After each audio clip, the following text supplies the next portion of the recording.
میں نے اپنے خوابوں کو پورا کرنے کے لیے اپنی عزت کا راستہ چنا اور بس پھر بیچتی گئی اور دن بہ دن مالو مال ہوتی گئی۔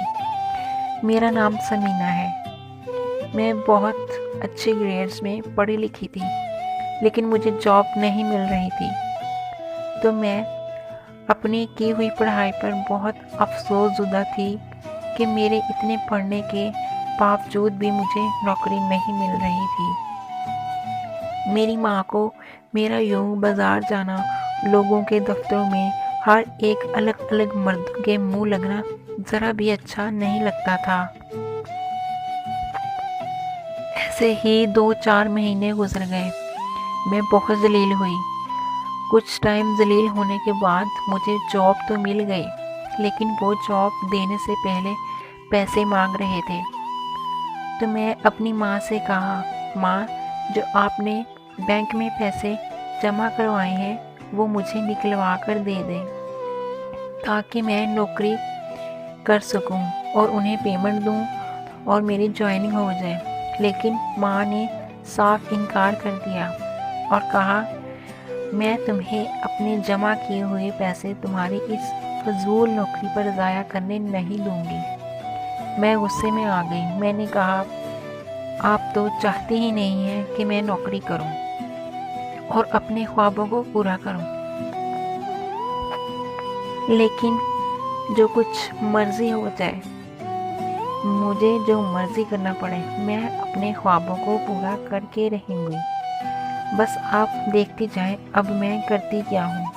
میں نے جاب کی تلاش چھوڑی نہیں تھی اور نہ ہی کوشش کرنی چھوڑی تھی، بس اسی کوشش میں لگی تھی کہ مجھے کسی نہ کسی طرح جاب مل جائے۔ اور پھر ایک جگہ سے مجھے انٹرویو کی کال آئی اور جب میں گئی تو مجھے پتہ چلا کہ اس سر نے میری سی وی پر لگی ہوئی میری تصویر دیکھ کر مجھے کال کی تھی۔ وہ مجھ پر فدا ہو گئے تھے، بس مجھے دیکھتے ہی جا رہے تھے اور اسی وقت مجھے کہا کہ کل سے آپ جوائن کریں اور ہمارے آفس میں 4 چاند لگائیں۔ میں تو خوشی سے پاگل تھی۔ یہ سر تو میرے پیار میں پاگل ہے۔ شاید مجھے اپنے خوابوں کو پورا کرنے والی چابی مل گئی تھی۔ میں اگلے دن خوشی خوشی آفس گئی تو سب کام بھی آہستہ آہستہ کر کے سمجھنے لگی تھی، لیکن اب سر مزید ایسے ٹائم نہیں نکال سکتے تھے۔ انہوں نے میری برفی کا ذائقہ تو چکھنا ہی تھا، تو پھر بس میں ایک شام آفس سے بزی ہو کر بہت زیادہ کام کیا تھا تو مجھے بہت زیادہ تھکاوٹ ہو گئی تھی، تو میں آفس سے نکل ہی رہی تھی کہ مجھے سر نے کہا کہ سمینہ کہاں جا رہی ہو؟ میں نے کہا، سر گھر جا رہی ہوں۔ سر نے کہا، اچھا یار میرے کندھے تو دباتی جاؤ آج۔ میں نے کہا، جی سر، تھکاوٹ تو مجھے بھی بہت زیادہ ہوئی ہے، لیکن آپ نے مجھے پہلی دفعہ کوئی کام کہا ہے تو میں لازمی کروں گی۔ سر نے کہا، ہاں ہاں آ جاؤ، تم میری تھکاوٹ اتارو اور میں تمہاری تھکاوٹ اتار دیتا ہوں۔